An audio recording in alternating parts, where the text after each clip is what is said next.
En la misteriosa historia de hoy, el desenlace, lejos de proporcionar claridad, se enreda en un misterio aún más profundo. La conclusión de este suceso deja a su paso un laberinto de interrogantes que desafía la lógica y despierta la curiosidad. Y lo más peculiar de este caso es que fue resuelto utilizando una herramienta que casi todos usamos a diario. Quédense hasta el final para que descubran qué sucedió con el personaje de nuestra historia. Y como siempre, espero leer sus conclusiones.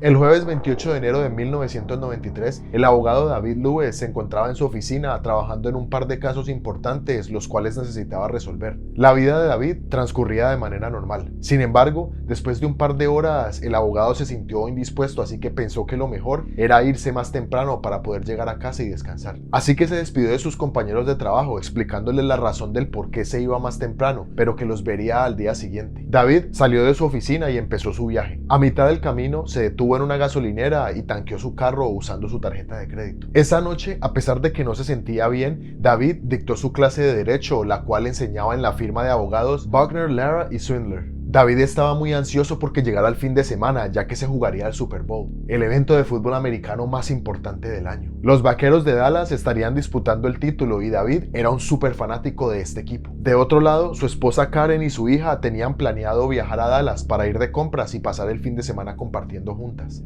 Así las cosas, David podría pasar un fin de semana agradable y relajado en casa, animando a su equipo sin interrupciones y disfrutando del juego. Al menos ese era el plan inicial, pero nadie en esta familia estaba listo para lo que iba a suceder. Al día siguiente, la mañana del viernes 29 de enero, la esposa de David y su hija notaron que él no estaba en la casa. Y aunque era un poco extraño, ellas sabían que él igual quería pasar el fin de semana solo, así que no le dieron mucha importancia. Igual sabían que al volver del viaje, él estaría ahí en la casa viendo el partido como habían planeado. El fin de semana transcurrió normalmente, así que el domingo 31 de enero, cuando Karen y su hija llegaron a casa en la noche, justo antes de entrar, vieron la luz de la sala encendida. De inmediato, asumieron que David estaría súper concentrado viendo su juego. Sin embargo, al abrir la puerta, las mujeres notaron algo extraño. El televisor estaba encendido, junto con la grabadora de video digital, la cual llevaba tiempo grabando. El sonido del show que estaban transmitiendo era lo único que se escuchaba en la casa. Al entrar, Karen notó algo que la impactó y le pareció más extraño aún, y es que el anillo de bodas y el reloj de David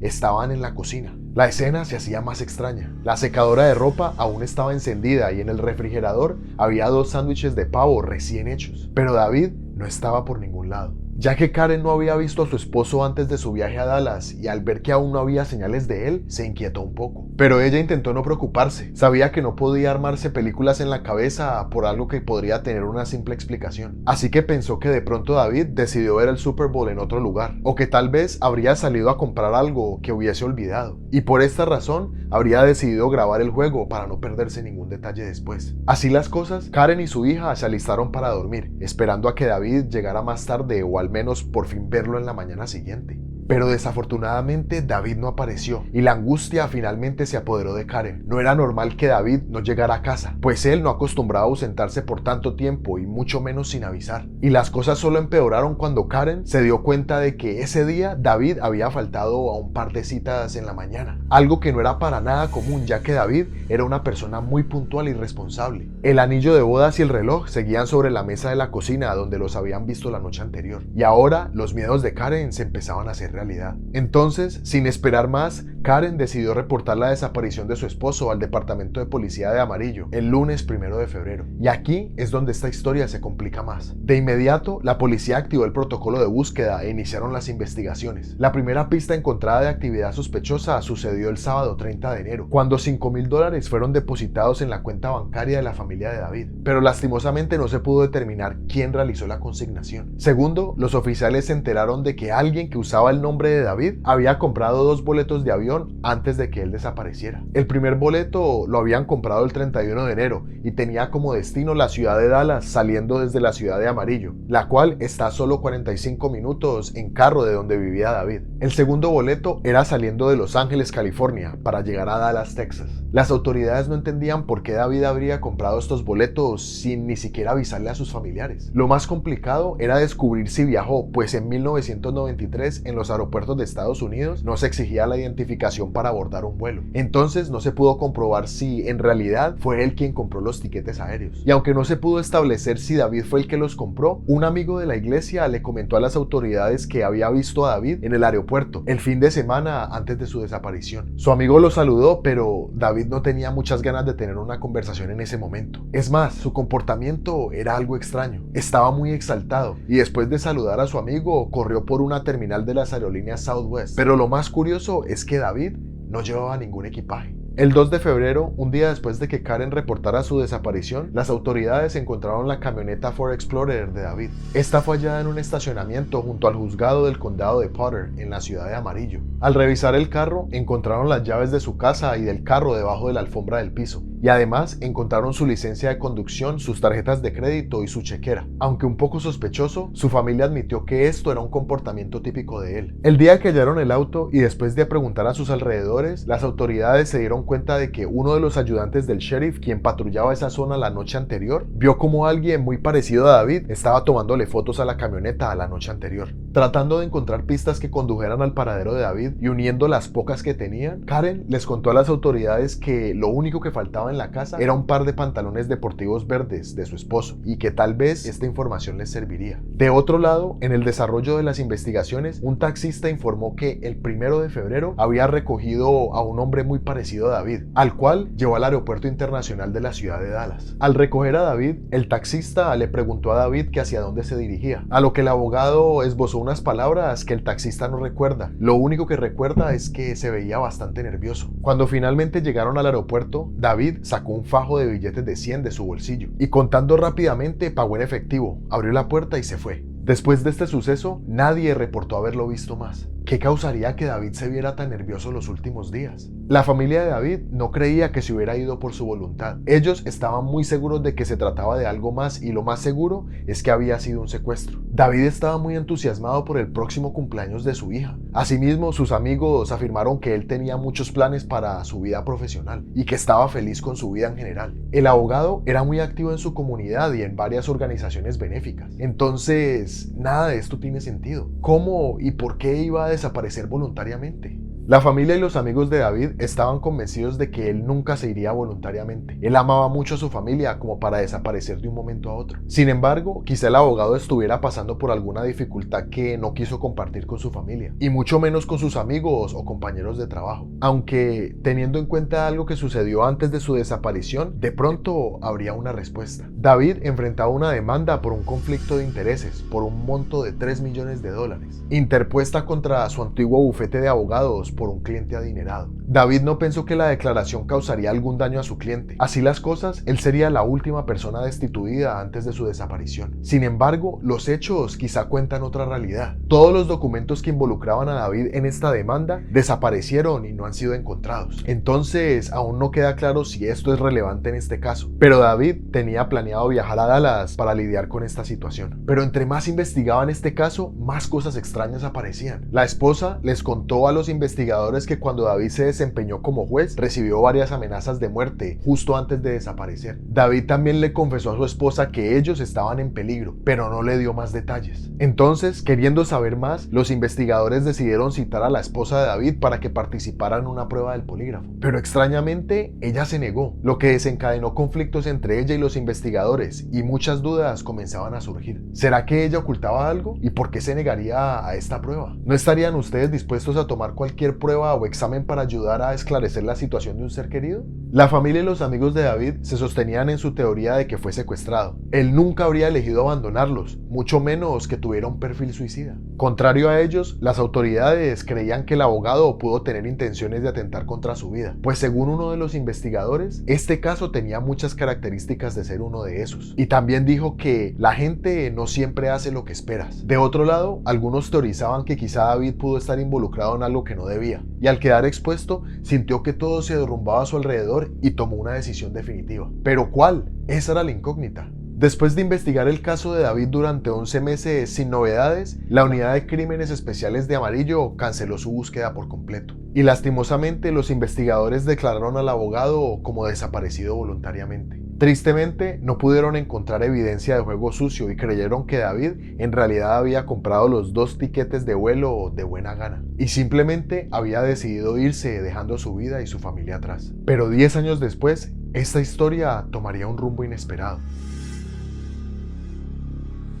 En 2003, a unas 1.600 millas o aproximadamente 258.000 kilómetros del estado de Texas, en la ciudad de Yakima, en el estado de Washington, el periódico digital Seattle Post-Intelligencer publicó un especial de investigadores llamado Sin Rastro, en el que registraban los errores que se presentaban en la forma de manejar los casos de personas adultas desaparecidas. Al detective Patrick Dieter de la Patrulla Estatal de Washington en Yakima le llamó poderosamente la atención esta serie, así que se dio a la tarea de investigar varios casos locales de personas desaparecidas, con la ilusión de resolver al menos alguno de ellos. El detective Patrick se preguntó si Google, que en ese entonces era una aplicación casi nueva, la cual estaba ganando popularidad entre el público en línea, podría ofrecer alguna información. Y solo por curiosidad, el detective empezó a usar este buscador. En su búsqueda en Google, Patrick ingresó determinantes detalles como altura, peso, color de ojos, etc. Esto lo llevó a varios sitios web de personas desaparecidas. Y en tan solo una semana, Patrick había logrado lo que las costosas bases de datos policiales no pudieron: encontrar una gran lista de posibles víctimas.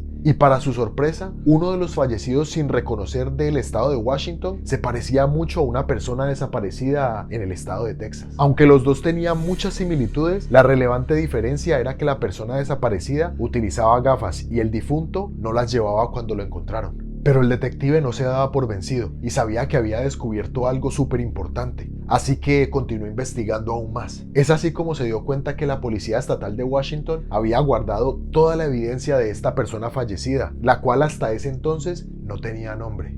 Después de pedir permisos para adquirir acceso a estas evidencias, Patrick se dio a la tarea de revisar la ropa que llevaba puesta esta persona el día que falleció. El difunto llevaba un uniforme camuflado estilo militar y botas de trabajo, pero para su sorpresa, el detective encontraría la prueba principal para resolver su gran incógnita. En uno de los bolsillos del uniforme militar estaban las gafas, y sin lugar a dudas eran idénticas al par de gafas que usaba el abogado David Glenn Lewis.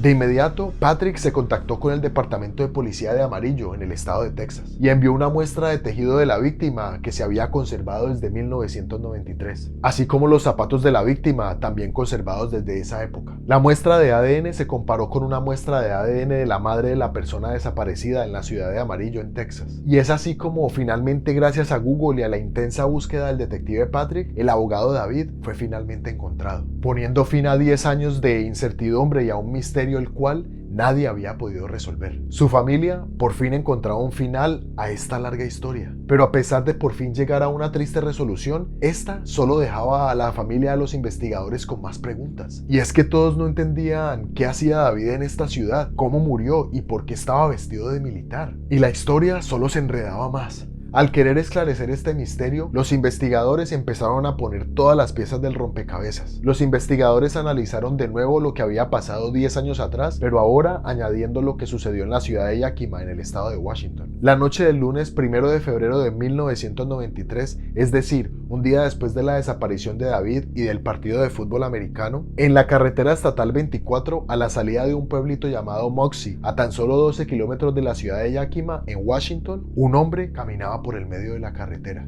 En esta carretera, los carros manejan a velocidades que sobrepasan los 70 km por hora. Claramente, algo extraño debe pasar por la cabeza de alguien que se atreva a hacer esto. El hombre vestía un uniforme militar y botas. Él caminaba lentamente sin un rumbo alguno. Los carros pasaban por su lado casi atropellándolo, pero nadie hacía nada. Finalmente, uno de los muchos conductores que vieron a este hombre se preocupó lo suficiente, así que frenó unos metros más adelante, dio la vuelta y manejó para intentar ayudar a esta persona y también alertar a otros conductores acerca de este hombre. Al regresar donde lo había visto hacía unos segundos atrás, el conductor se dio cuenta de que este misterioso hombre yacía en el piso al lado de la carretera, aparentemente víctima de un atropello, y la persona que había ocasionado esto se había escapado. Supuestamente, un Chevrolet Camaro se vio alejándose a toda prisa del sitio, y el conductor nunca fue identificado, como tampoco hay certeza de que ese auto fue el que en realidad atropelló al transeúnte.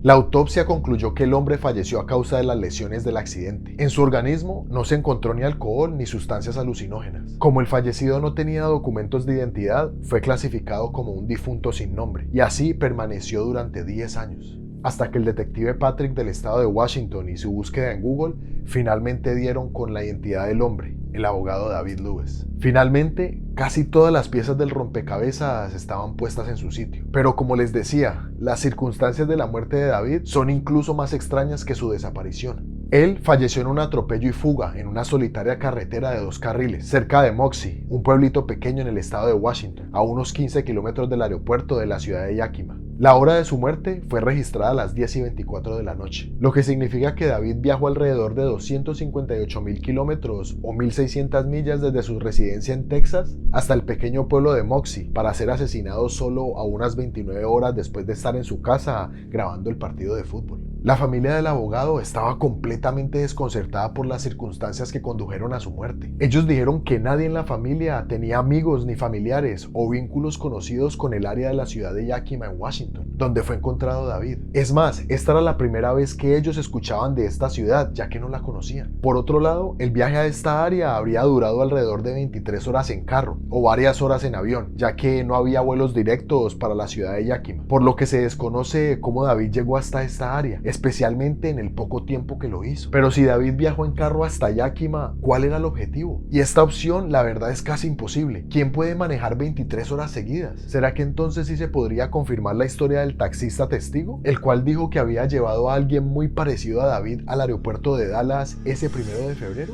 Pero por otro lado, tampoco es claro por qué David vestía un uniforme militar. Su esposa insistió que el abogado no poseía ningún tipo de ropa como esta. Como la autopsia reveló que David no había consumido alcohol o usado drogas, algunos llegaron a especular que el abogado podría haber estado en un estado de fuga disociativa, el cual es un subtipo de amnesia disociativa. Los síntomas de este trastorno pueden ser confusión sobre su identidad, tener una sensación de estar separado de sí mismo y de sus emociones, pensar que las personas y las cosas que te rodean están distorsionadas y no son reales, lo cual puede causar que la persona que esté sufriendo este trastorno decida hacer viajes repentinos y no planificados fuera de casa. Este trastorno se considera extremadamente raro, pero en ocasiones ha provocado casos de desapariciones de personas. Otra pregunta que genera mucha curiosidad es ¿por qué David, que se decía que tenía mala vista, no usó sus anteojos esa noche? ¿Por qué caminaba por el medio de esta carretera en una ciudad que nadie reconocía? Y aunque de pronto no estén relacionadas, hay otra persona que desapareció no mucho después de la desaparición del abogado. Johnny Lee Baker, de 47 años, desapareció solo 1 año y 4 meses después, el 21 de junio de 1994, solo a una media hora de donde vivía el abogado David. Johnny llamó a su hijo a las 9:30 de la noche y después de hablar con él, desapareció. No se habían llevado ninguna de sus pertenencias, billetera o vehículo, y lo único que faltaba era una llave que abría la puerta del garaje. Johnny Lee Baker era un farmacéutico y se decía que era una figura destacada en la comunidad, pero hasta la fecha no hay pistas de su paradero. Pero lo extraño aquí es que Johnny había crecido con el abogado David en el mismo pueblo, así que como dije, quizá no tenga nada que ver, pero fue un dato curioso que quería compartir acerca de esta investigación. La verdad es que muchos elementos de este caso siguen siendo un misterio, y cuando finalmente corroboraron que la persona fallecida sí era David Lewis, sus restos fueron llevados a Texas para realizar sus honras funerarias.